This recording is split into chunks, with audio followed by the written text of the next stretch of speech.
성도님들, 우리가 살다 보면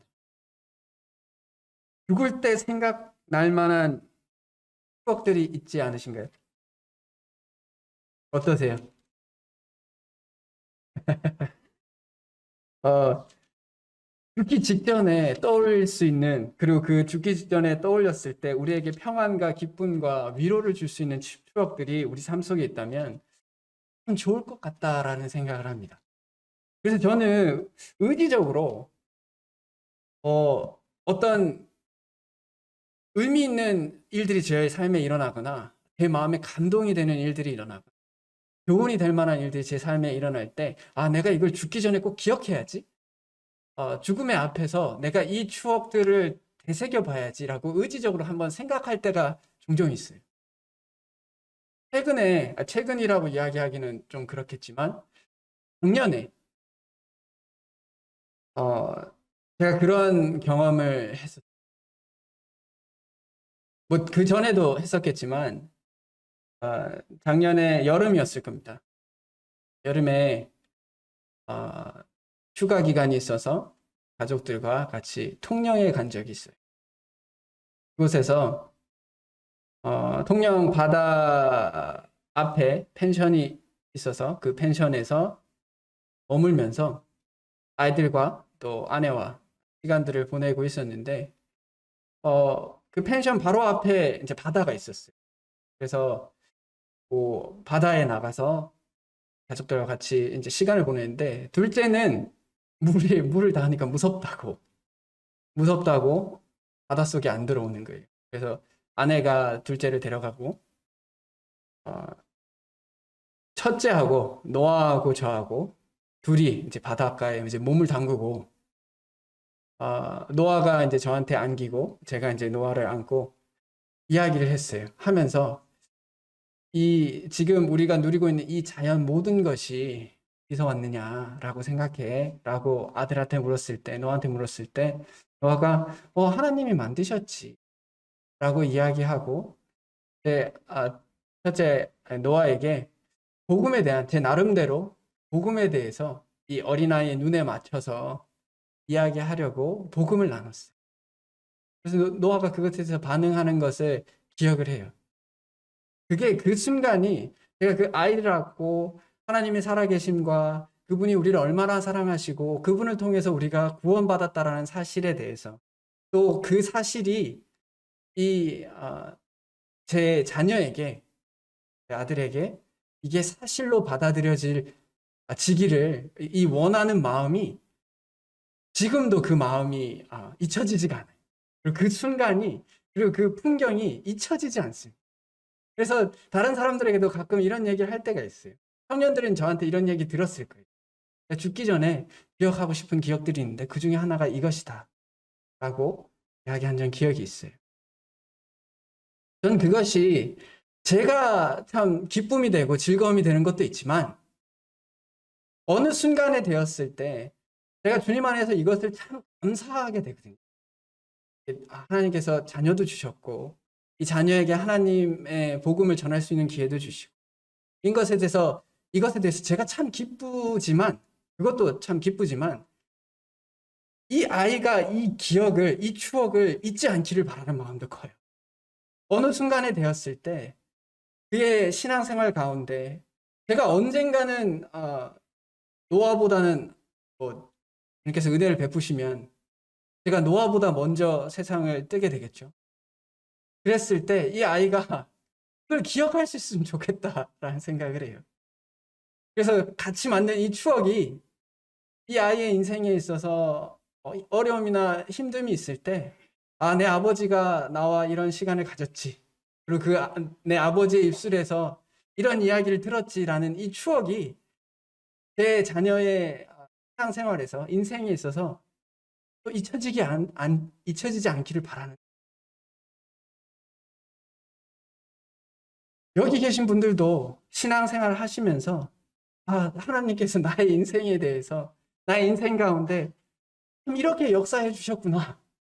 그리고 이것이 나의 인생을 주님 앞으로 이끌어가고 감사하게 되고 내가 어려운 고난 가운데 있거나 불평이 있을 때 이 추억을 생각했을 때 하나님 앞에 다시 마음을 돌리게 되는 추억들이 우리 인생 가운데 있을 것이다라고 생각합니다. 있으실 거라고 생각해요. 그리고 이것이 우리의 믿음을 커간다라고 생각해요. 우리의 믿음이 어려움이 있을 때 흔들려 갈 때 하나님께서 우리의 인생에서 말씀으로 우리로 깨닫게 하여 주시고 그 말씀대로 살아가고 그럴 때 그 말씀으로 인한 추억들이 우리의 삶 가운데 있습니다. 내가 주님을 사모하고 주님을 위해서 살고자 했던 삶들 가운데 나의 삶을 만들어가는 추억들이 있어요. 우리에게 큰 은혜다라고 생각합니다. 우리가 강해해가고 있는 이 베드로 후서도 베드로에게 있어서 그 추억들이 묻어나 있습니다. 그의 인생 가운데 예수 그리스도를 만나고 그 3년이라는 공생애 가운데 베드로가 예수님을 통해서 많은 감격과 그 기쁨과 그 행복이 이 베드로 후서 안에 머물러 있어요.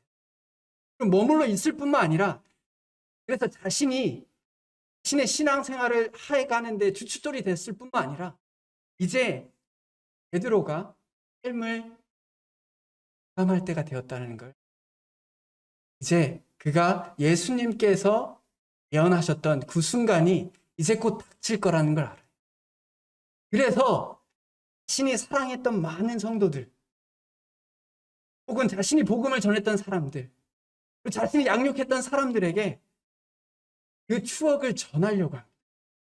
그래서 믿음이 굳건하게 지켜지기를 원하는 마음이 베드로후서에 담겨져 있다고 생각합니다. 오늘 보고자 하는 말씀이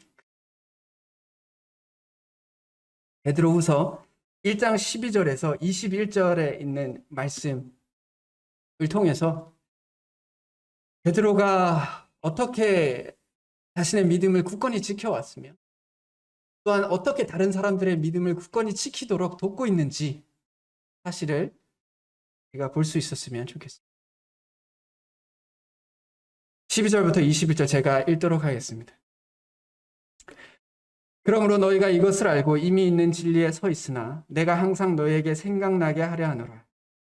내가 이 장막에 있을 동안에 너희를 일깨워 생각나게 함이 옳은 줄로 여기노니 이는 우리 주 예수 그리스도께서 내게 지시하신 것 같이 나도 나의 장막을 벗어날 것이 임박한 줄을 압니다. 내가 힘써 너희로 하여금 내가 떠난 후에라도 어느 때나 이런 것을 생각나게 하려 하노라. 우리 주 예수 그리스도의 능력과 강림하심을 너에게 알게 한 것이 교묘히 만든 이야기를 따른 것이 아니요 우리는 그의 크신 위엄을 친히 본 자라. 지극히 큰 영광 중에서 이러한 소리가 그에게 나기를 이는 내 사랑하는 아들이요 내가 기뻐하는 자라 하실 때 그가 하나님 아버지께 존귀와 영광을 받으셨다. 이 소리는 우리가 그와 함께 거룩한 산에 있을 때 하늘로부터 난 것을 들은 것이라. 또 우리에게는 더 확실한 예언이 있어 어두운 데를 비추는 등불과 같으니 날이 새어 샛별이 너희 마음에 떠오르기까지 너희가 이것을 주의하는 것이 옳으니라. 먼저 할 것은 성경의 모든 예언은 사설을 풀 것이 아니니 예언은 언제든지 사람의 뜻으로 낸 것이 아니요 오직 성령의 감동하심을 받은 사람들이 하나님께 받아 말한 것입니다. 아멘. 이 본문 가운데 우리가 경험할 수 있는 것은 또 느낄 수 있는 것은 베드로가 이 서신서의 수신자 되는 자들이 그들의 믿음이 어떻게 굳혀지기를 그들의 택함 받음이 굳혀지기를 간절히 원하는 마음이 있었다라는 것. 그래서 누군가의 믿음이 굳혀지는 데 있어서 사도 베드로의 추억이 그가 눈으로 보고 들은 것이 이 수신자들에게 그들의 믿음이 굳건할 수 있는 힘이 된다라고 이야기하고 있습니다. 지난주에 본 것은 사도 베드로가 결국 이렇게 얘기합니다. 이 편지를 쓴 이유는 너의 부르심과 택하심을 굳게 하라. 결국 너의 믿음을 굳게 하라 라는 거예요. 너희가 부르심을 받았기에 택하심을 받았기에 예수 그리스도를 개인의 구주로 영접할 수 있고 그분을 믿을 수 있었는데 그 믿음을 굳게 하라. 이렇게 하면 우리 주 곧 구주 예수 그리스도의 영원한 나라에 들어감을 넉넉히 너에게 주시리라. 우리의 믿음을 끝까지 지키는 자가 구원을 받은 자입니다. 우리가 정말 구원의 확신은 우리의 믿음이 끝까지 지켜질 때의 신이다라고 이야기.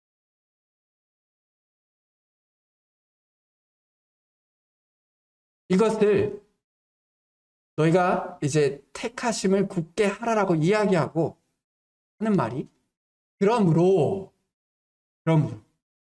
명령을 합니다. 너희 믿음을 굳게 하라. 그러므로 이미 이 수신자들의 마음속에 진리가 서 있는 걸 알아요. 근데 알지만 다시 한번 권면합니다. 그래서 12절과 13절과 15절에 같은 내용을 3번이나 얘기해요. 이게 얼마나 중요하면 3번이나 얘기할 거예요. 내가 항상 너희에게 생각나게 하려 하노라. 생각나게 함이 옳은 줄로 생각나게 하려 하노라 라고 3번에 걸쳐서 얘기합니다. 우리가 말씀을 듣는 이유가 여기에 있어요. 우리가 듣는 말씀 중에 말씀의 내용이 교리적인 내용들이 새로운 내용들이 있나요? 없다고 생각해요. 그것을 전달하는 방법들에는 새로운 방법이 있을 수 있겠죠. 그러나 우리가 배우는 내용들이 말씀이 선포되는 내용들이 우리가 한 번도 들어본 내용이 아니다. 그러면 좀 그것도 의아함이 있을 수도 있다라고 생각해요. 우리가 알고 있는 진리는 정말 중요하다고 진리는 이미 다 알고 있어요. 그렇지만 우리가 알고 있는 이 진리가 우리의 삶 속에서 정말 묻어나는 데는 생각이 필요한 거예요. 우리가 말씀을 생각하고 우리가 어떻게 살아가야 되는지 삶 속에서 생각하지 못하면 그냥 우리 정욕이 시키는 대로 우리 욕심이 시키는 대로 살아갈 수밖에 없어요. 우리가 수요 집회를 하는 이유도 거기에 있습니다. 우리가 알고 있는 모든 사실들을 한번 생각나게 하기 위해서 모이는 거예요. 그래서 혹시나 우리가 알고 있는 것들을 우리의 삶 속에서 열매 맺지 못할까 봐, 혹시나 우리가 붙잡고 있는 진리에서 흔들릴까 봐 우리는 함께 모여서 말씀을 듣고 기도합니다. 주일날에도 마찬가지. 우리가 청년회를 하고 목장을 하는 것도 이런 이유입니다. 우리가 알고 있는 이미 진리 가운데 서 있는 것을 다시 한번 생각하게 매주 그렇게 하는 겁니다. 간절한 마음이 있는 거죠. 그리고 그래서 베드로가 말하기를 자신의 추억을 이야기합니다. 자신이 가지고 경험했던 것을 이야기해요. 그것을 담대하게 얘기해요. 이 모든 이야기를 사람이 지어낸 이야기가 아니다. 거짓 교사들은 말을 지어내지만 우리는 그런 존재들이다. 그런 존재들이 아니다. 우리는 그의 크신 위엄을 직접 눈으로 봤어. 직접 눈으로 봤고 심지어 귀로 들었다. 보고 들었으면 다 된 거잖아요. 그리고 이것이 사실이기 때문에 예수님의 제자들은 목숨을 버립니다. 내가 보고 들은 것이 사실이 아니고 거짓이면 누가 거짓을 위해서 죽겠어요? 누구도 거짓을 위해서 죽지 않습니다. 베드로는 분명히 예수님의 영광을 친히 경험했어요. 보고 들었어요. 그리고 난 이후부터 부활을 경험하기도 하고, 그러면서 그의 삶에 완전한 변화가 있었어요. 심지어 죽기까지 그 삶을 살아가게 됩니다. 베드로의 추억과 우리의 인생의 추억에 차이가 있어요. 당연히 그렇습니다. 베드로의 추억은 예수님과 동행한 추억이에요. 말 그대로 이 땅에서 동행한 추억이에요. 그래서 베드로의 추억은 사실 말씀의 권위가 묻어 있다라고 생각합니다. 그러나 우리의 추억은 말씀의 권위가 있는 추억은 아니죠. 그러나 우리가 하나님의 말씀을 순종하면서 살아갔을 때 주님께서 우리에게 주시는 어떤 추억들은, 어떤 기억들은 우리가 말씀의 권위에 순종할 수 있는 힘을 주세요. 말씀의 권위의 힘이 아니라 말씀의 권위에 순종할 수 있는 힘을 우리에게 주십니다. 우리의 경험들을 통해서요. 추억들을 통해서 다시 말씀 앞에 엎드리게 해요. 다시 말씀 앞에 내 자신을 낮추게 해주세요. 그거 감사한 거예요. 정말 감사한 겁니다. 베드로도 그래서 그 어려운 삶을 이 땅에서의 복음을 전하고 사도의 삶을 살아가는 것을 견뎠다라고 생각합니다. 그가 얼마나 많은 추억들이 있어요. 예수님. 갈릴리 어부로 있을 때 예수님께서 직접 부르셨죠. 내가 너를 사람 낳는 어부로 이겠다. 그 추억이 있죠. 또 혼쭐 나는 추억도 있어요. 하나님 앞에서 교만하게도 십자가를 지지 말라라고 이야기하고 그것에 대해서 예수님께 혼쭐이 납니다. 또 아픈 추억이 있어요. 예수님을 3번 부인합니다. 얼마나 아픈 추억이에요. 우리의 인생에도 그런 추억들이 있잖아요. 내가 예수님에 대해서 하나님에 대해서 부끄러운 삶을 살았던 추억들이 있어요. 그런 기억들이 우리 삶 속에 있어요. 근데 그런 아픈 추억들이 있어서 우리가 다시 앞으로 나아갈 수 있는 거예요. 감사하게도 베드로도 마찬가지예요. 예수님께서 직접 찾아오셔서 3번 부인한 것에 대해서 3번 사랑 고백을 할 수 있게 해주십니다. 베드로가 이렇게 믿음을 지켜갈 수 있었던 이유 중에 하나라고 생각해요. 더 그렇습니다. 우리도 말씀을 따라 살아갈 때, 하나님과 동행하려고 해갈 때 하나님께서 우리의 삶 속에 믿음의 추억들을 새기게 해주세요. 그리고 그 추억들을 우리의 인생 가운데 계속 돌아보면서 우리의 믿음을 지켜갈 수 있도록 도와주십니다. 어떻게 보면 우리의 인생은 추억을 회상하면서 사는 인생이기도 해요. 근데 이것은 흥미롭게도 우리가 하나님과 시간을 많이 보낼수록 추억이 많아집니다. 우리가 시간을 같이 안 보내는데 사람과 왜 추억이 쌓일 수가 있겠어요? 참 흥미롭게도 이런 거 경험하실 거예요. 오랜만에 본 사람은 할 말이 굉장히 많을 것 같잖아요. 근데 할 말이 별로 없어요. 왜냐? 공유하고 있는 게 별로 없거든요. 그래서 안부 묻는 게 얼추 다예요. 뭐 어떻게 지내냐? 자식들은 어떻게 돼? 이거 얘기하고 나면 먼 산을 바라봅니다. 그래서 할 말이 없거든요. 저도 그런 거 많이 느끼거든요. 머릿속에 뭘 물어봐야 되지? 뭘 얘기해야 되는지를 막 고민하게 돼요. 그런데 저의 삶의 많은 부분들을 공유하는 사람들하고는 수월합니다.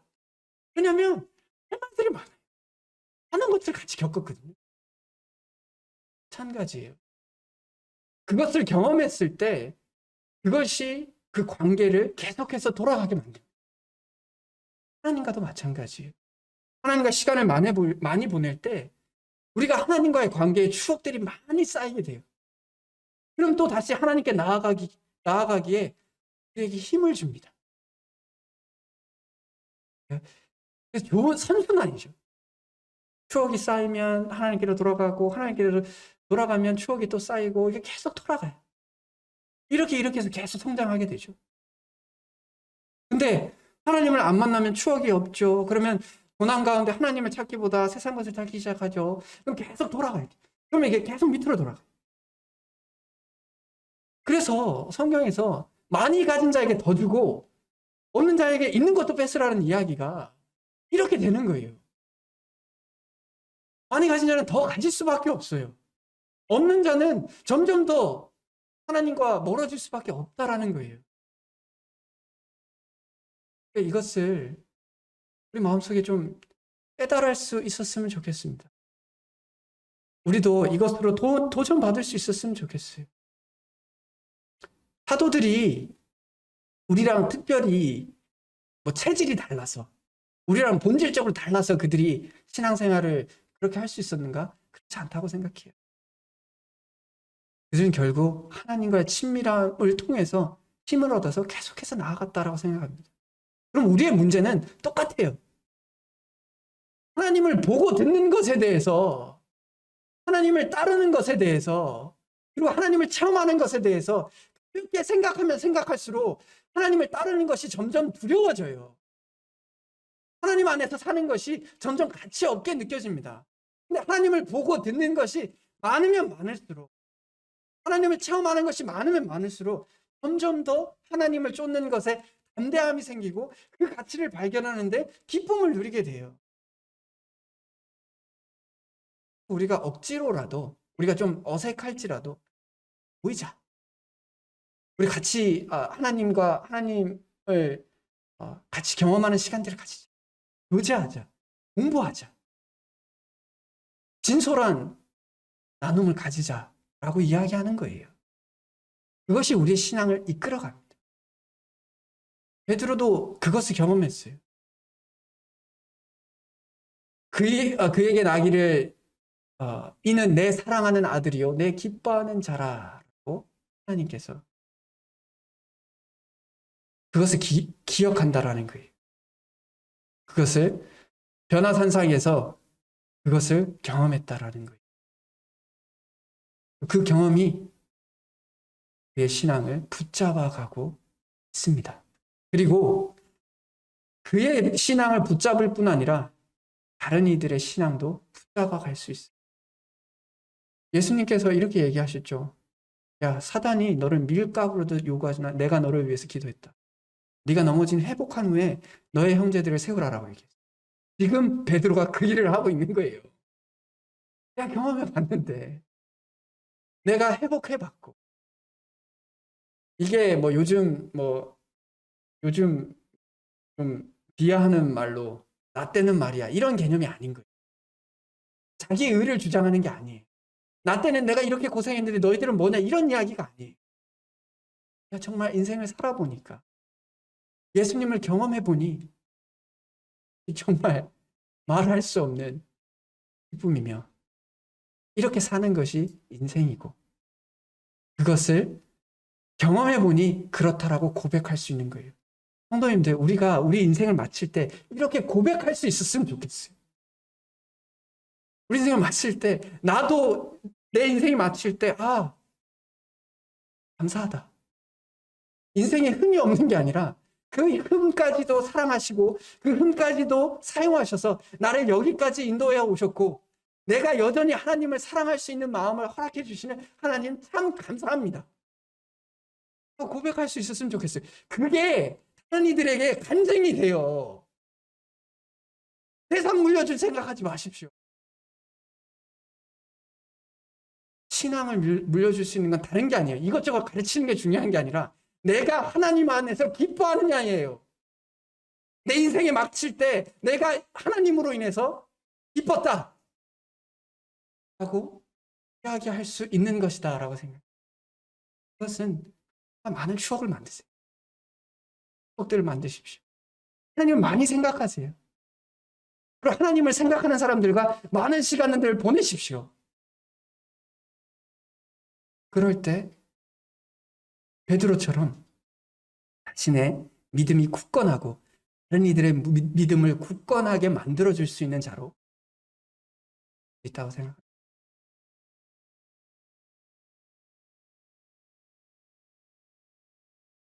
베드로가 예수 그리스도의 영광을 보았을 때 누가복음 9장 35절에 이렇게 또 말씀하시죠. 이는 나의 아들 곧 택함을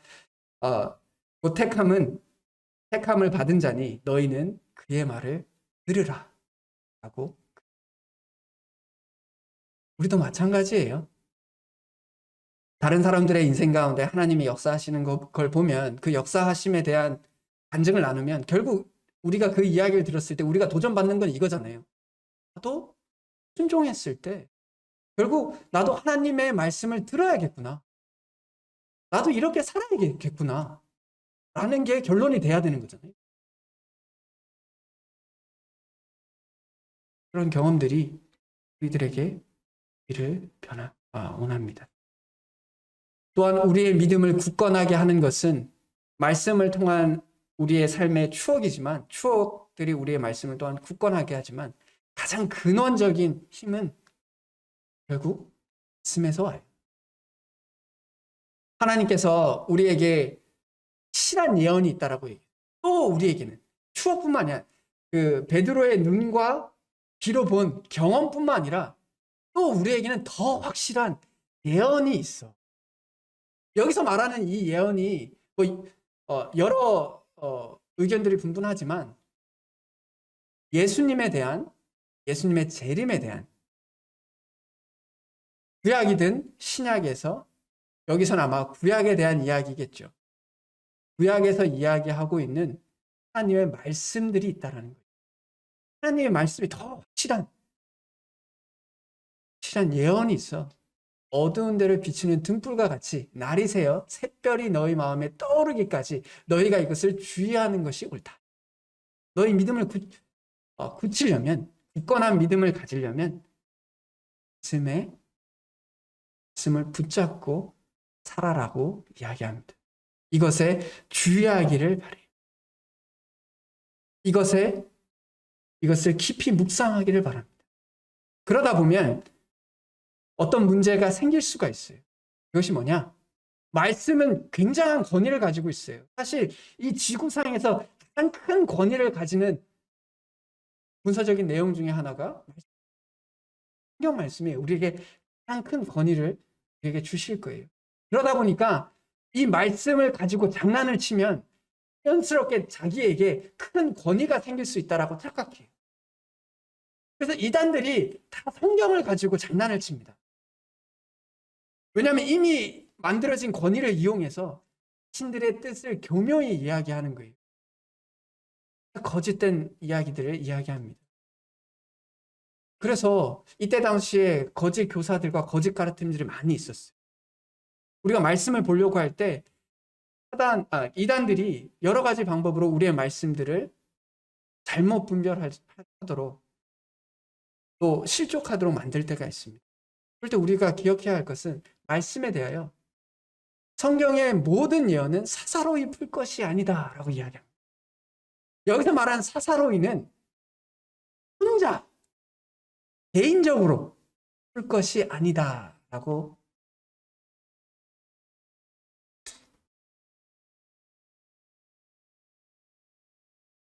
기독교 신앙은요, 어쩔 수 없이 공동체 신앙입니다. 어쩔 수 없어요. 성경에서 혼자 하는 신앙을 이야기하지 않아요. 본질적으로 공동체 신앙이에요. 그래서 그 중에 말씀을 분별하는 것도 마찬가지입니다. 제가 배울 때 이런 이야기 하셨어요. 절대 성경을 한 구절만 보지 마라. 문맥 안에서 보라. 사람들이 실수하는 것 중에 하나가 꼭 한 구절 뽑아놓고 문맥에서 뽑아놓고 그것만 보여주고 오해를 만들어요.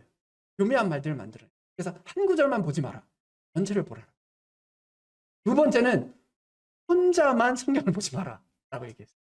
이 말이 성경 공부할 때 항상 2명 이상이 봐야 된다는 이야기가 아니에요. 내가 본 성경에 대해서 다른 사람들의 생각과 점검해 보라는 거예요. 공동체적으로 성경을 보라는 겁니다.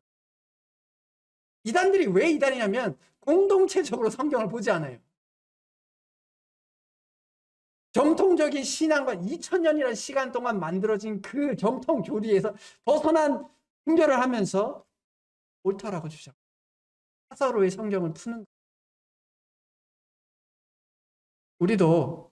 우리가 말씀을 볼 때 같이 공부하고 또 성경을 보면 서로 내가 이런 부분이 깨달아졌는데 이것이 정말 아니면 이미 많은 믿음의 선진들이 큰 본문에 대해서 어떻게 분별하고 있는지 보셔야 합니다. 정말 교만한 것 중에 하나가 내가 성경 하나 딱 들고 내가 보는 그대로가 성경의 뜻이다라고 말하는 게 엄청 교만한 거예요. 사사로이 푸는 겁니다. 제가 배울 때 이렇게 말씀하셨어요. 네가 본 것 중에 이때까지 믿음의 선진들이 봤던 분별과 완전히 그러니까 새로운 무언가가 나오면 아마도 네가 틀렸을 것이다. 그게 참 맞는 나라고 생각합니다. 이미 2000년이라는 시간 동안 많은 사람들이 말씀들을 분별해 오고 계세요. 근데 나 혼자 말씀 딱 보고 내가 봤을 때 이거 정말 획기적인 분별인 것 같은데? 했을 확률이.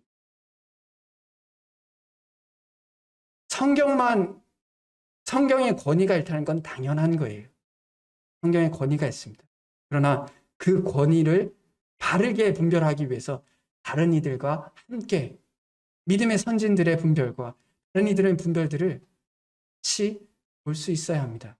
그리고 이것이 중요한 이유가 베드로가 말하는 것처럼 우리의 믿음을 굳건하게 하기 때문에 그렇습니다. 굳건하게 해주세요. 그래서 사람의 뜻으로 낸 것이 아니기 때문에 우리 육신의 뜻으로만 이 말씀을 분별하려고 하면 우리는 실수할 때가 있습니다. 그리고 내가 한 실수가 나라는 존재가 영향력이 있으면 많은 사람들이 실수하게 만들게 돼요. 그러니까 성령의 감동하심으로 우리에게 주어진 말씀이 가볍게 받아들여지지 않기를 원합니다. 많은 믿음의 선진들과 또 성경의 기자들이 우리에게 말씀을 주셨을 때 그 말씀을 진지하게 공부하는 마음으로, 겸손한 마음으로 성령의 인도하심을 바라면서 말씀들을 알 수 있었으면 좋겠습니다. 베드로가 신의 믿음을 굳건하게 지켜왔던 두 가지 틀에 대해서 이야기했어요. 그의 경험, 하나님의 말씀. 그것을 수신자들에게, 그의 믿음의 성도들에게 같이 이야기했습니다. 그의 경험, 하나님의 말씀. 우리도 마찬가지예요. 우리도 하나님의 말씀을 순종하면서 살아갔을 때 그 경험, 그리고 하나님께서 우리에게 친히 주신 말씀을 통해서 우리가 믿음을 굳건히 지켜갈 수 있습니다. 믿음을 굳건히 지켜가는 자들이 구원받은 사람들이다. 그리고 또 돌아올 수 있는 사람들이 구원받은 사람들이라고 생각합니다. 우리가 마지막 시대를 산다라고 여러 번 이야기하지만 사실 언젠지 다 몰라요. 근데 중요한 건 그냥 내가 끝까지 내 믿음을 지키겠다라는 마음이에요. 그냥 내 믿음을 굳건하게 지켜가겠다. 이 마음이 중요한 겁니다. 그래서 우리가 함께 모여 있는 거예요. 그리고 같이 교제하는 것이다. 그리고 함께 섬겨가는 것이고 서로를 권면해 가는 것이다 라고 생각합니다.